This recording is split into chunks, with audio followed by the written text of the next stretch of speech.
ইউনিয়নের যুব দলের সাবেক সভাপতি আব্দুল হক আঙ্কেল, উপস্থিত আছেন স্বেচ্ছাসেবক দলের সভাপতি মতিউর রহমান এবং আহ্বায়ক সদস্য সচিব রাহিম।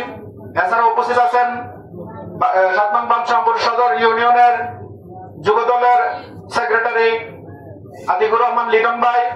এছাড়াও ছাত্র দলের আরো বিভিন্ন রাজনৈতিক অঙ্গ সহযোগী সংগঠনের নেতৃবৃন্দ উপস্থিত আছেন।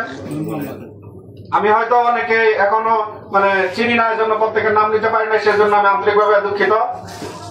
আমরা জানি অন্তর্বর্তী সরকার 2026 সালের ফেব্রুয়ারিতে নির্বাচনের একটি ডেডলাইন ঘোষণা করেছেন। এই নির্বাচনকে বানচাল করতে অনেক রাজনৈতিক দল বিভিন্ন পায়তারা করছে। তারা কখনো বলছে আমরা নির্বাচন চাই না, কখনো বলছে এটা চাই, কখনো বলছে পিআর পদ্ধতি চাই।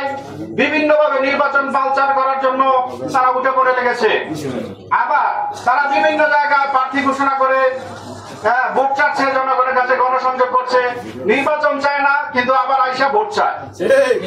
বুঝি না তারা আসলে চায়টা কি।